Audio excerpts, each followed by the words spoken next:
The palace of the Valkyrie Empire was the largest building in the known galaxy.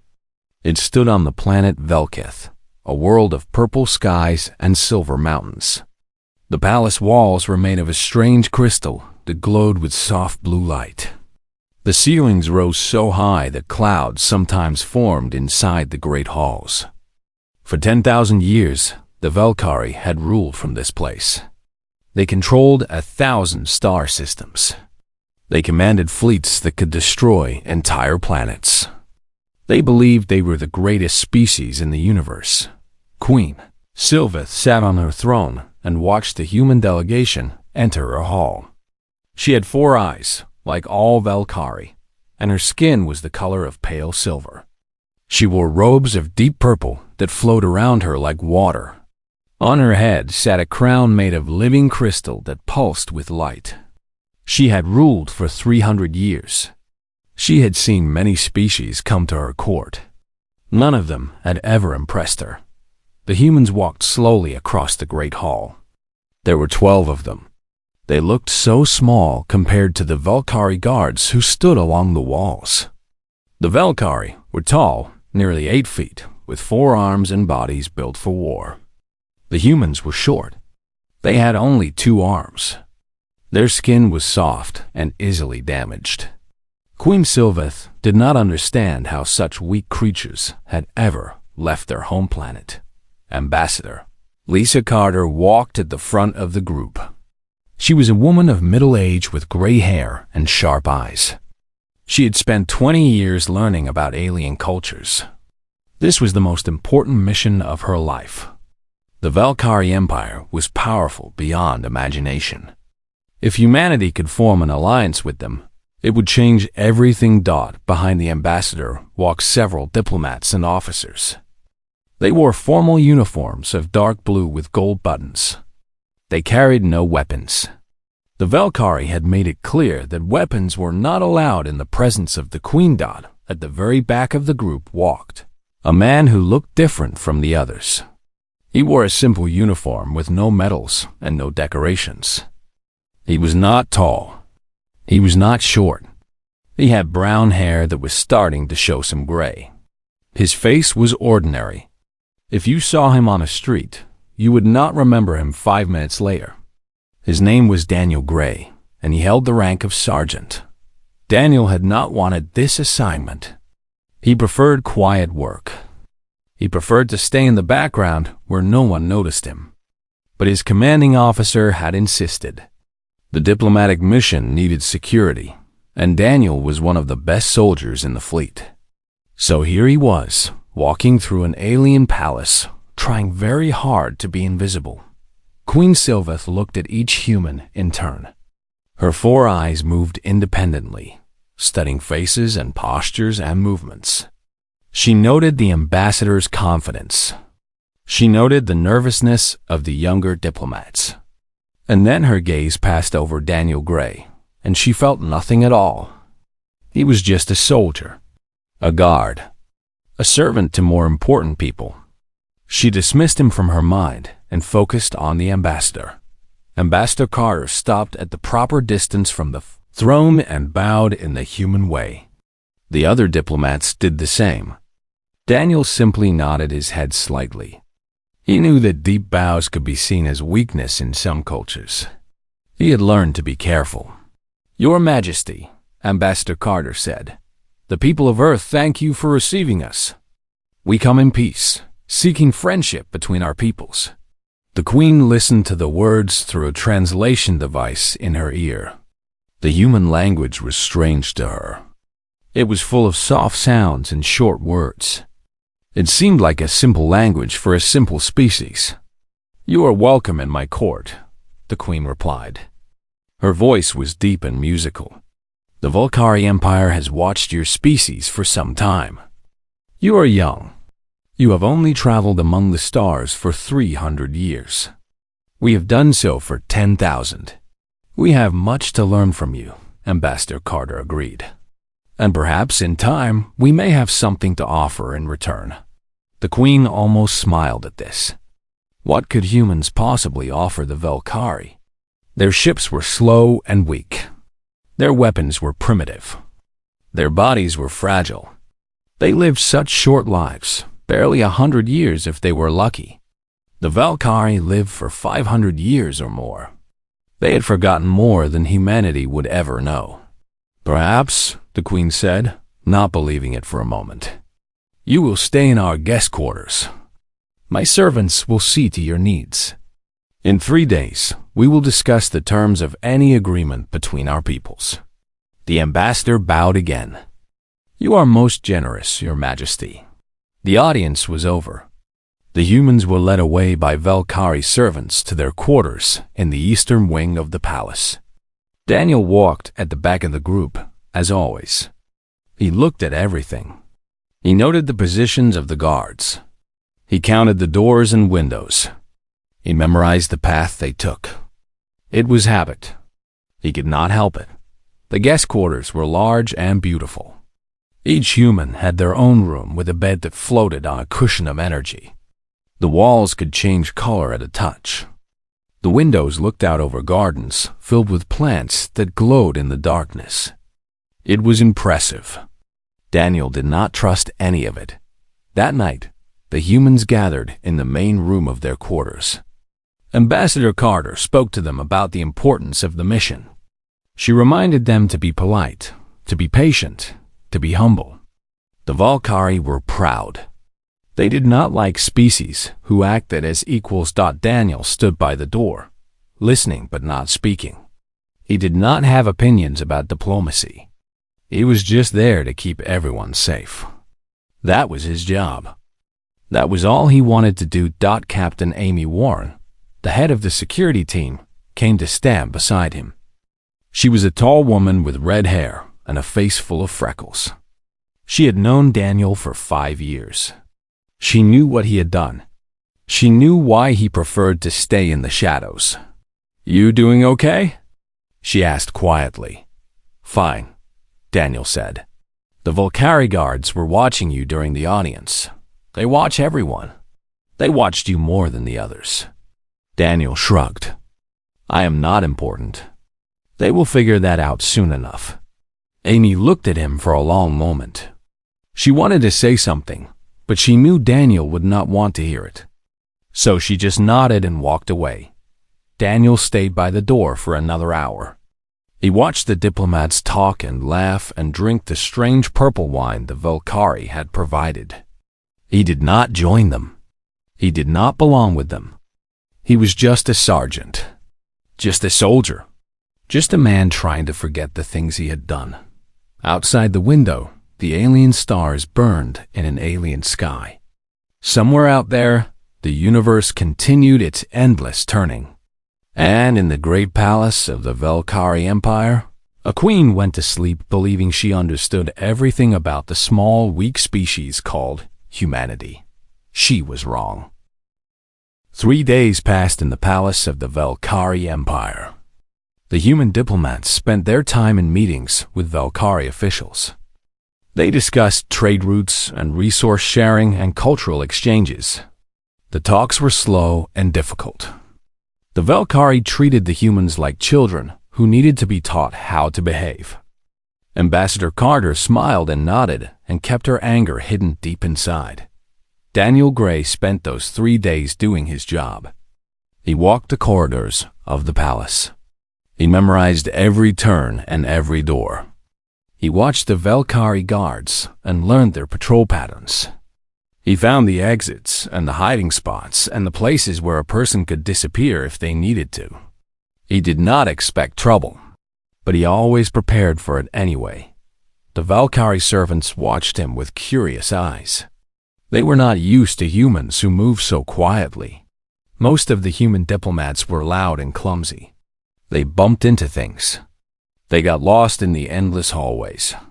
But this one, this small man with the ordinary face, he moved like smoke. He was there, and then he was not there. It was strange. On the 3rd night, Queen Sylveth could not sleep. This happens sometimes. The weight of ruling an empire pressed down on her mind and kept her awake. So she did what she always did on such nights. She walked the outer corridors of her palace, where the walls were made of clear crystal and she could see the stars. The corridors were empty at this hour. Her guards stayed at their posts, far behind her. She valued these moments of solitude. They were rare in the life of a queen. She was walking past a small garden courtyard when she heard voices. She stopped and moved into the shadows. She did not fear being seen. She was the queen, and she could go where she pleased. But she was curious. Who was speaking in her palace at this hour? Through an archway, she saw 3 figures standing in the garden. 2 of them were her own guards, their silver armor glinting in the light of the moons. The third was a human woman with red hair. The queen recognized her as one of the human security officers. Captain Warren. She believed the name was Commander Thelvis, one of her senior guards, was speaking. His voice was low, but the queen's ears were sharp. "Your species is very strange to us," Thelvis said. "You are so small, so fragile. Yet you have traveled far from your home world. How do you survive in space? How do you defend yourselves against stronger enemies?" Captain Warren smiled. "We are tougher than we look. That seems hard to believe. I understand. Most species think the same way when they first meet us. They see our size and our soft skin, and they think we are weak. They learn otherwise." The other Velkari guard, a younger male named Kethver, leaned forward with interest. "Have humans fought wars with other species?" "Several," Captain Warren said. "The Kathrani, the Marshte, the Silver Collective. We won some, we lost some, but we survived all of them." "The Kathrani?" Thelvis sounded surprised. "They are fierce warriors. Their claws can cut through metal." "How did humans defeat them?" "We fought smart. We learned their weaknesses. And we never gave up, even when things looked impossible." The queen listened with growing interest. She had heard of the Kathrani. They were a brutal species from the Outer Rim. They had once tried to invade Velkari space many centuries ago. The Velkari had destroyed their fleet, but it had cost them many ships. The idea that humans had fought the Kathrani and survived was surprising. Kethver asked another question. "The one called Gray, the soldier who stays in the back. He is different from the others. Is he important?" The queen's attention sharpened. She remembered Daniel Gray, the ordinary man with no medals. She had dismissed him without a second thought. Why would her guards notice him? Captain Warren was quiet for a long moment. When she spoke again, her voice had changed. It was softer, more careful.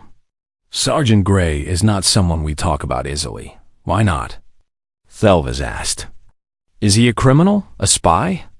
"No, nothing like that." Captain Warren paused again.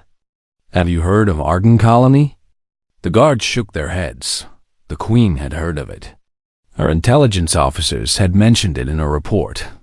A human colony world on the edge of their territory. It had been attacked by the Kathrani about 5 years ago.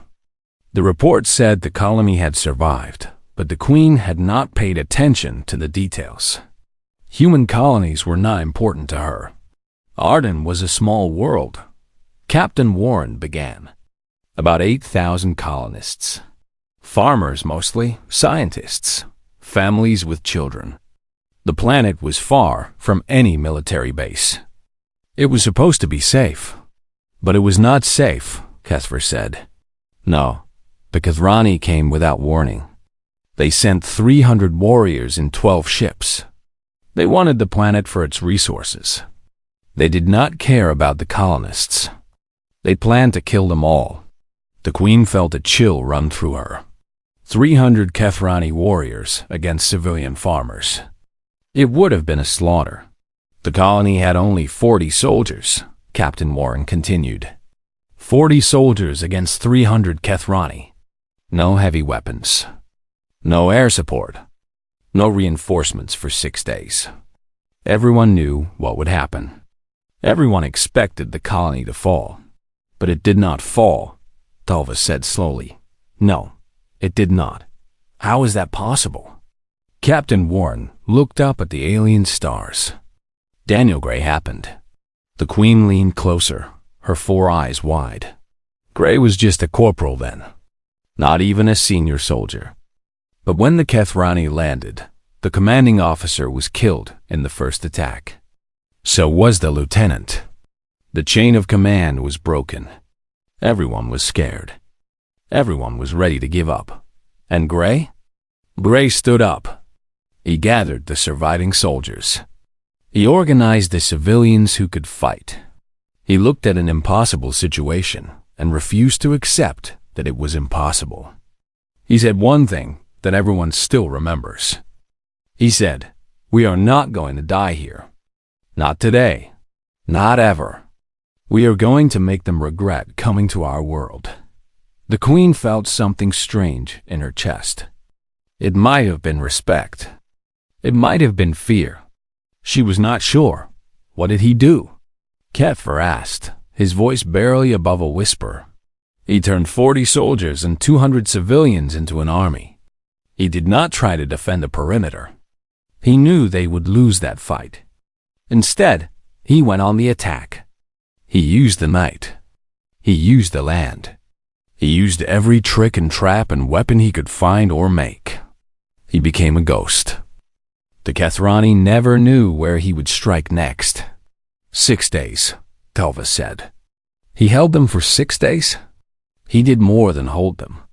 By the time our reinforcements arrived, Gray's force had killed 187 Kethrani. They had captured 42 more. They lost only 11 soldiers. 11. Silence fell over the garden. Even the wind seemed to stop. The colonists gave him a name, Captain Warren said. They called him the Ghost of Arden. The Kethrani gave him a different name. In their language, it means something like the one who makes death patient. They still tell stories about him to scare their young warriors. The Queen stepped back from the archway. Her mind was racing. She had walked past that man without a second glance. She had seen nothing special about him. And all along, he had been something extraordinary. She returned to her quarters in silence. She did not sleep that night. She kept thinking about the ordinary soldier who was not ordinary at all. The next morning, Queen Sylveth called for her chief intelligence officer. His name was Valthus, and he had served her family for 200 years. He knew everything about every species the Velkhari had ever encountered. If anyone could tell her more about Daniel Gray, it was him. Valthus arrived within the hour. He was old, even by Velkhari standards. His silver skin had faded to gray. His 4 eyes were clouded with age. But his mind was still sharp, and his memory was perfect. "You wish to know about the human soldier," he said before the Queen could speak. "The one called Gray." The Queen raised an eyebrow. "How did you know?" "Because I saw you listening in the garden last night, Your Majesty. I was watching from above. It is my job to know everything that happens in this palace." The Queen almost smiled. Valthus had always been clever. "Tell me what you know about him." The old intelligence officer settled into a chair. He closed 2 of his eyes, the way Velkhari did when they were thinking deeply. The official records say he is a sergeant in the human military, 37 years old. Born on Earth in a place called Kansas. Joined the military at 18. Served in several conflicts. Promoted to corporal, then to sergeant. Nothing remarkable in his file. But the official records do not tell the whole story. No, Your Majesty, they do not.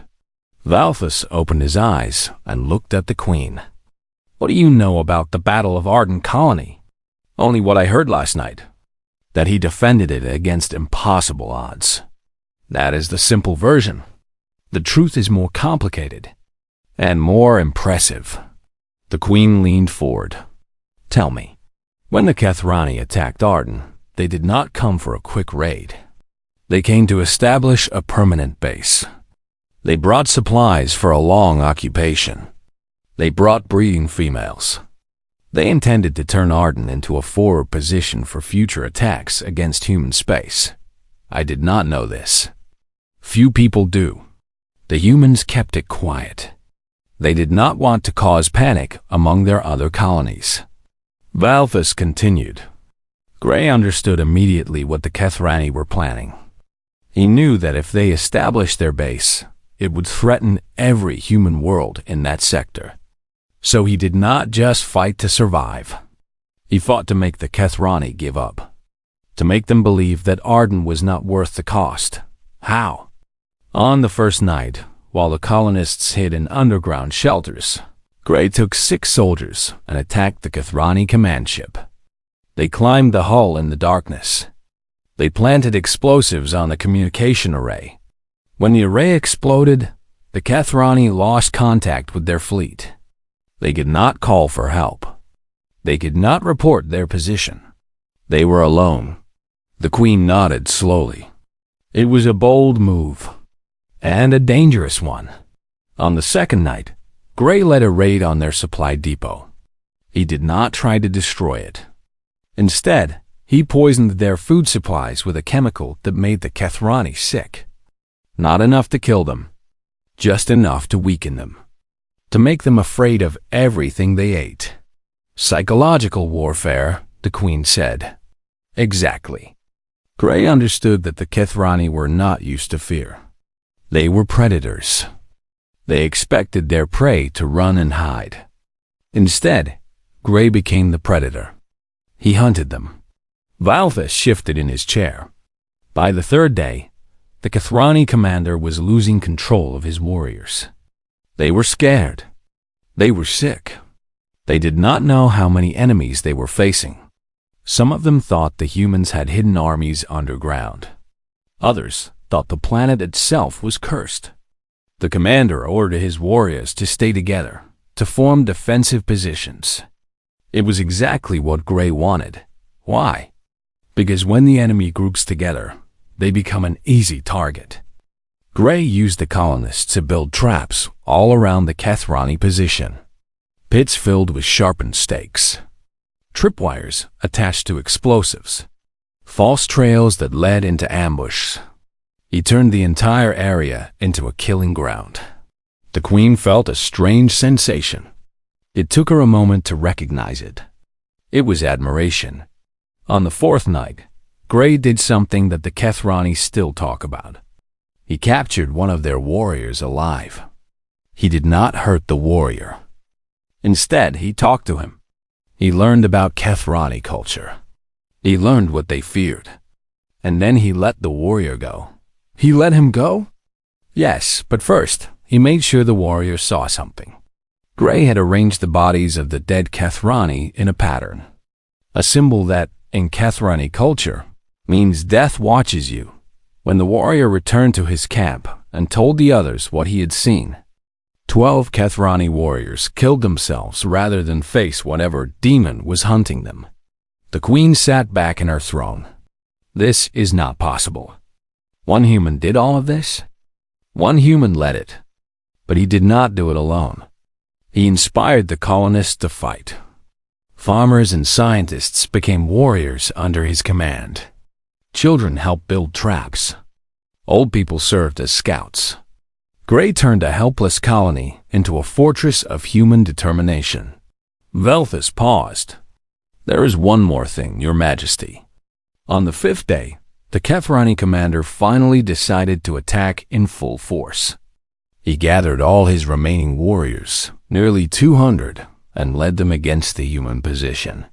He was determined to end the fight with overwhelming power. What happened? Gray was waiting for him. He had prepared a final trap, a valley that looked the only safe approach to the colony.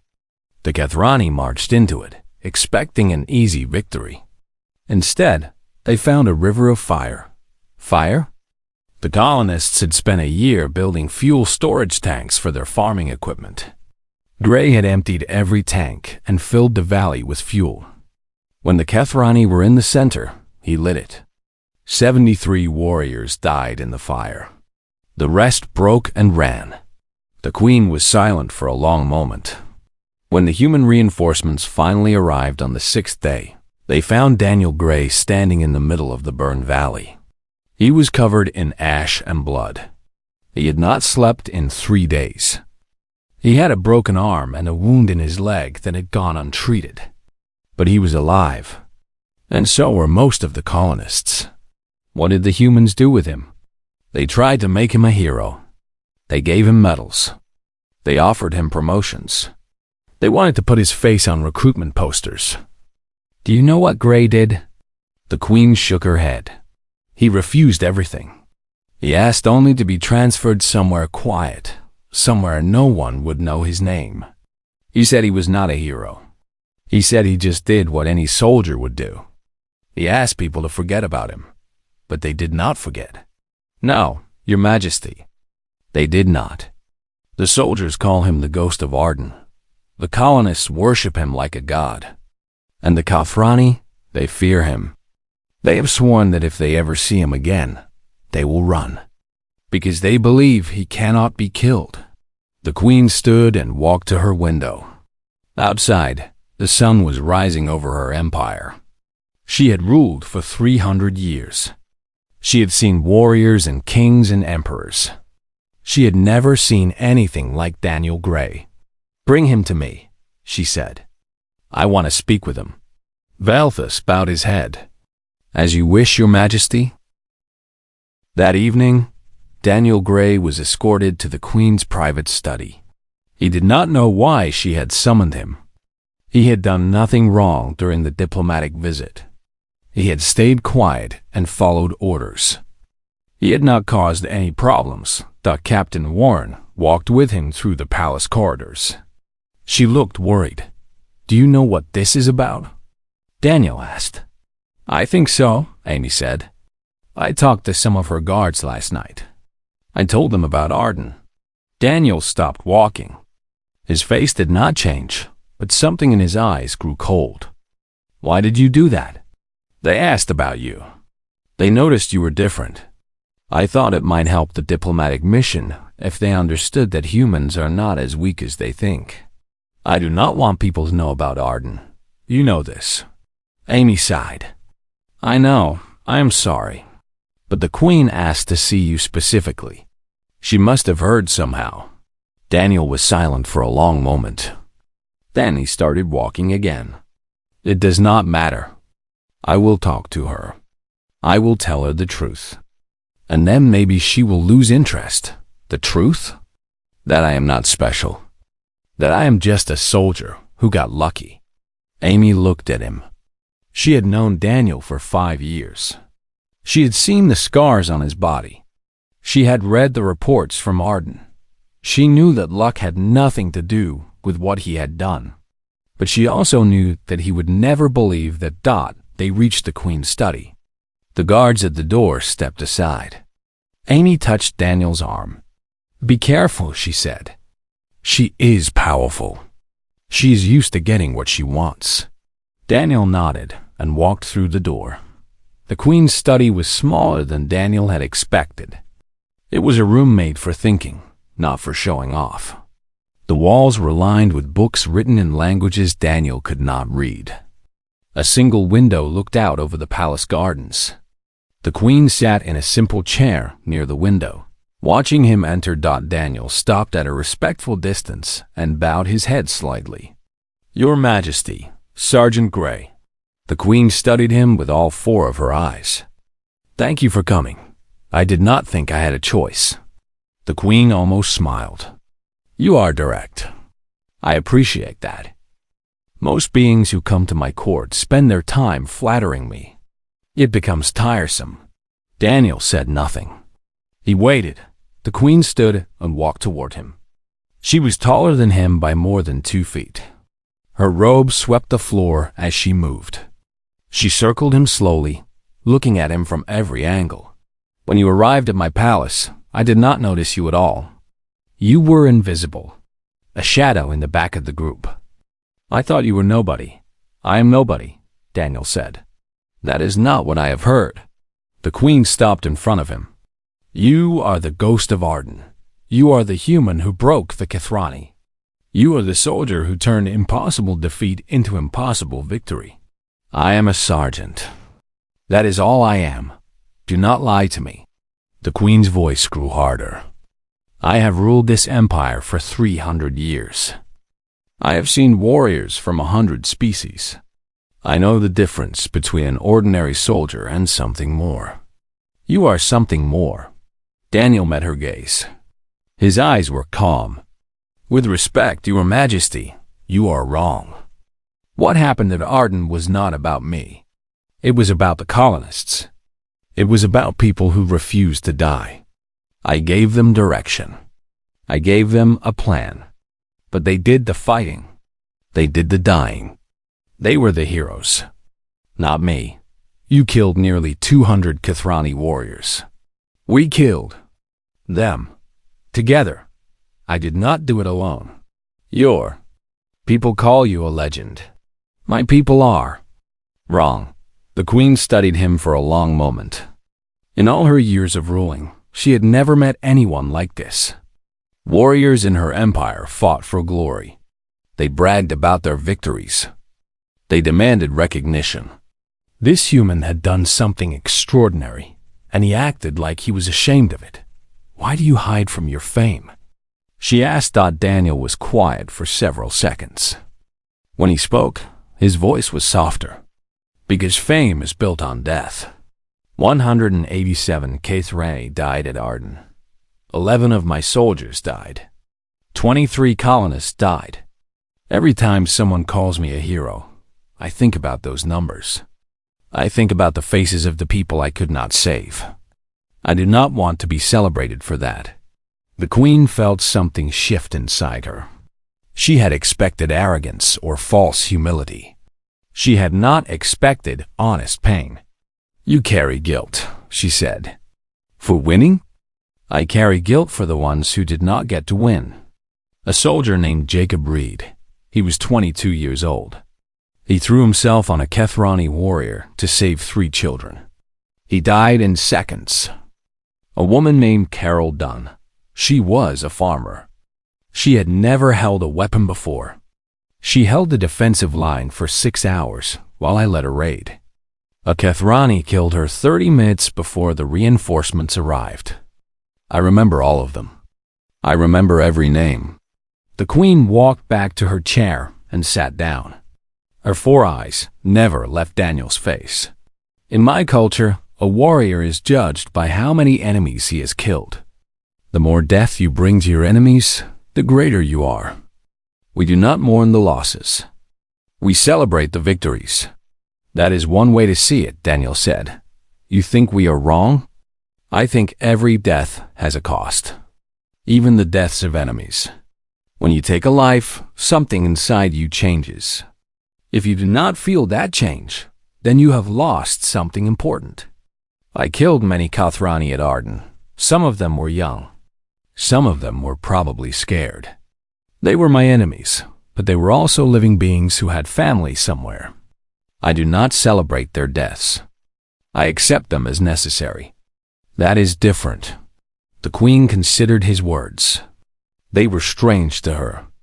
They went against everything she had been taught. But there was something in them that felt true. You are a philosopher as well as a soldier, she said. No, I am just a man who has seen too much death. It gives you time to think. The queen leaned back in her chair. I summoned you here because I wanted to understand you. I wanted to know how an ordinary human could do what you did.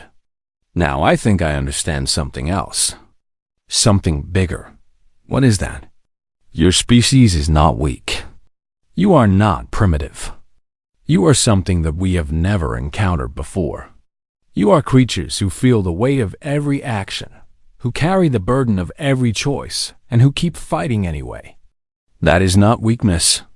That is a different kind of strength. One that we Velkari have never learned. Daniel shook his head. I cannot speak for all of humanity. I can only speak for myself. And what do you say for yourself, Sergeant Gray? Daniel thought for a moment. I say that I am tired. I have fought enough battles for one lifetime. I want to live quietly. I want to help where I can without hurting anyone else. That is all I want." The queen nodded slowly. "That is a modest wish for a man who has done what you have done. Maybe, but it is my wish." The queen rose from her chair. The audience was over. But before Daniel could leave, she spoke once more. "I will not forget you, Sergeant Gray. And I think, in time, my people will learn much from yours." Daniel bowed his head. "I hope so, Your Majesty. I hope we can learn from each other." He turned and walked out of the room. The queen watched him go. She had lived for 300 years, and she had never felt so uncertain about anything. This small, quiet human had shown her something she had never seen before, and it frightened her. 2 days later, the diplomatic talks came to an end. Ambassador Carter stood before Queen Sylveth in the Great Hall, surrounded by both human and Valkyrie officials. The terms of the agreement had been negotiated. Trade routes would open between human and Valkyrie space. Cultural exchanges would begin. For the first time in 10,000 years, the Valkyrie Empire would treat another species as something close to equals. The other Valkyrie officials were not happy about this. They had argued with the queen for hours. Why should they share their technology with such a primitive species? Why should they open their borders to creatures who live such short lives? What could humans possibly offer in return? The queen had listened to their arguments, and then she had overruled them all. "You do not understand humans," she had told them. "I did not understand them either, until recently. They are not what they appear to be. They are more than their technology, more than their ships, more than their weapons. They have something that we lack, something that cannot be measured." Now, standing in the Great Hall, the queen looked at the human delegation with new eyes. She saw Ambassador Carter, who had kept her dignity despite being treated like a child. She saw the young diplomats, who had worked tirelessly to find common ground. She saw Captain Warren, who had first told the story that changed everything. And at the back of the group, she saw Daniel Gray. He stood in the same place he had stood on the first day, silent, watchful, invisible to anyone who did not know to look for him. The queen spoke to the assembled crowd. Her voice echoed through the great hall. "For 10,000 years, the Valkyrie have stood alone among the stars. We believed that no other species could match our wisdom, our strength, our power. We looked at the younger races and saw only weakness. We were wrong." A murmur went through the Valkyrie courtiers. The queen raised her hand for silence. "The humans have shown us something important. They have shown us that there are many kinds of strength. The strength to fight against impossible odds. The strength to carry heavy burdens without complaint. The strength to feel pain and fear and keep going anyway. These are things that we have forgotten. These are things that we must learn again." Ambassador Carter bowed her head. "Your Majesty, we are honored by your words. Humanity seeks only friendship and understanding. We know that we are young compared to your empire. We have much to learn from you." "And we have much to learn from you," the queen replied. "That is why I am proposing more than a simple trade agreement. I am proposing a true alliance, a partnership between our peoples. Together, we can face any challenge the galaxy throws at us." The Valkyrie officials shifted uncomfortably. This was more than they had expected. An alliance meant shared defenses, shared secrets, shared fates. It was a commitment that had not been made in thousands of years, but the queen had spoken. Her word was law. After the ceremony, there was a great feast in the palace gardens. The humans and Valkyrie mingled together, drinking and eating and talking. It was awkward at first. The two species were so different. But slowly, connections began to form. A young diplomat found he shared a love of music with a Velkari artist. A human scientist discussed astronomy with a Velkari elder. Walls that had stood for centuries began to crack. Daniel Gray did not attend the feast. He stood on a balcony overlooking the gardens, watching the celebration from above. He was not one for parties. He preferred the quiet. He heard footsteps behind him. He did not turn around. He knew who it was. Queen Sylveth came to stand beside him at the railing. She was dressed in simpler robes than before. Her crown was gone. She looked almost ordinary, if a 7-foot alien queen could ever look ordinary. "You are avoiding the celebration," she said. "I am not good at celebrations," Daniel replied. "Too many people. Too much noise. I understand. I feel the same way sometimes." The queen looked down at the gardens. "They are getting along better than I expected. My people and yours. They are curious about each other.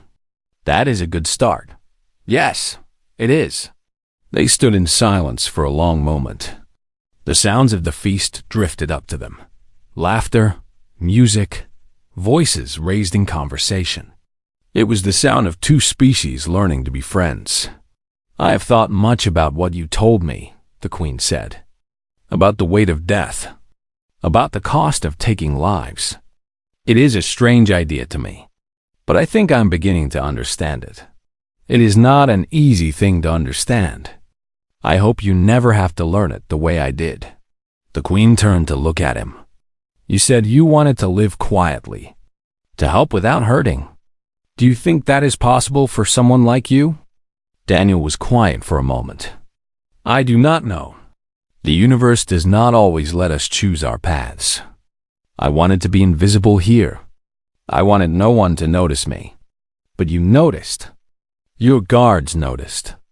My past followed me even here. Does that bother you?"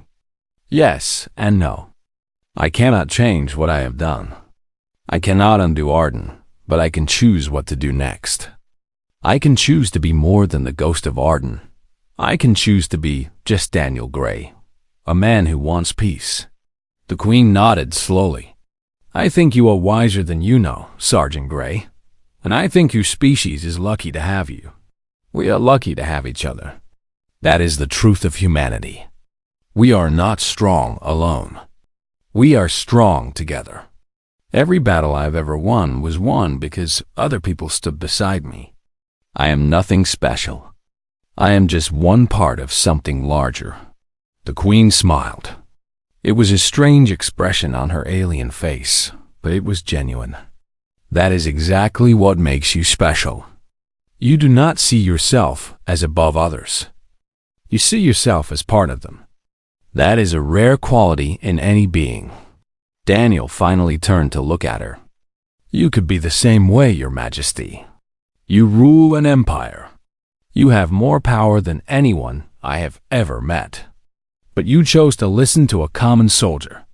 You chose to change your mind about humanity. That takes courage." "Perhaps we are more alike than I thought," the queen said. Perhaps. The feast continued below them. The night grew deeper. The alien stars burned in the purple sky. And on a balcony high above the gardens, a queen and a soldier stood together in silence, thinking about the future. The alliance between humans and Velkari would grow strong in the years to come. They would face challenges together. They would fight enemies together. They would learn from each other in ways that neither species had expected, and at the heart of it all would be a simple truth. A truth that one ordinary soldier had shown to one powerful queen. Strength is not about power. It is not about weapons or ships or armies. Strength is about the will to keep going when everything seems lost. It is about caring for others more than yourself. It is about standing up when the universe tells you to lie down. That is the truth of humanity. That is what makes them dangerous. That is what makes them beautiful.